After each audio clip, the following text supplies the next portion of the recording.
semuanya, perkenalkan nama saya Retno Paraita Sanjayani, saya dari kelas 94.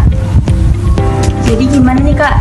Udah siap belum kita kasih pertanyaan? Siap dong. Apa saja nilai-nilai yang terkandung dalam Pancasila yang bisa dijadikan pedoman dalam kehidupan sehari-hari? Nah, menurut kakak ya, dari sila pertama itu kita kan bisa lihat dari ketuhanan yang Maha Esa. Itu kita bisa menyimpulkan bahwa nilai-nilai yang ada di sila pertama itu kita bangsa Indonesia itu percaya adanya Tuhan. Contohnya aja seperti agama ateis ya. Ateis kan tidak percaya dengan Tuhan.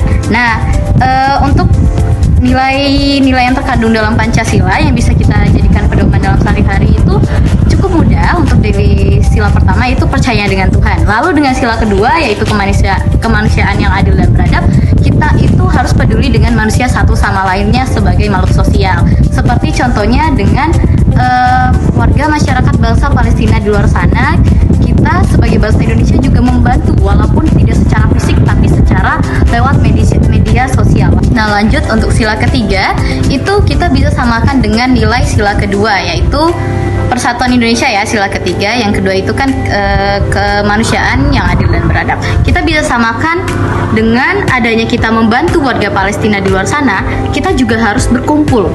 Bagaimana caranya kita itu bisa membantu anak-anak Palestina di luar sana. Lalu untuk sila keempat yaitu kerakyatan yang dipimpin oleh hikmat kebijaksanaan dalam permusyawaratan perwakilan, itu kita bisa simpulkan nilai-nilai yang terkandung dalam silanya yaitu kita perlu adanya musyawarah untuk mencapai mufakat. Jika tidak adanya musyawarah untuk mencapai mufakat, kita tidak maksud saya tidak bisa yakin atau mengambil mufakat atau hasil dari keputusan tersebut dan akan terjadinya perpecahan. Nah, untuk sila kelima sendiri yaitu keadilan sosial bagi seluruh rakyat Indonesia, kita bisa simpulkan dari masalah akhir-akhir ini yaitu masalah UKT mahasiswa yang sangat harganya itu atau nominal uangnya itu sangat luar biasa naik ya.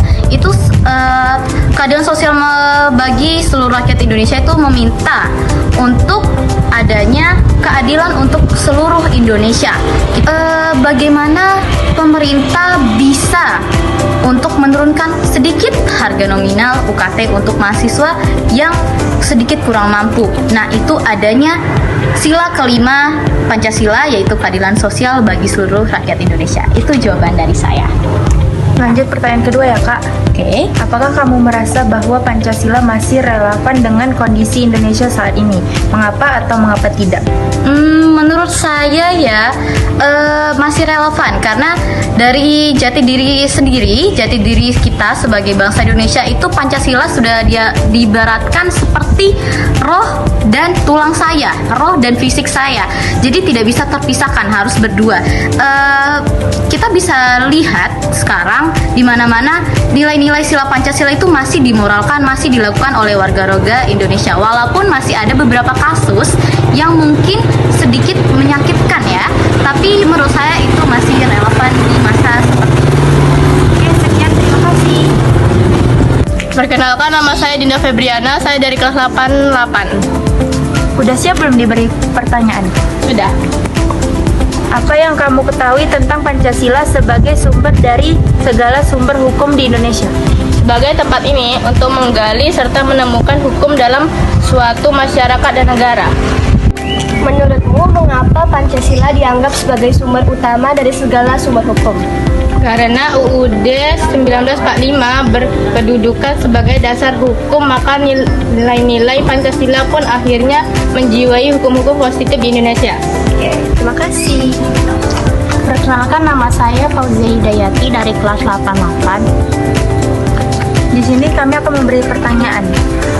Dapatkah kamu memberikan contoh bagaimana Pancasila digunakan sebagai dasar dalam mengambil keputusan di sekolah?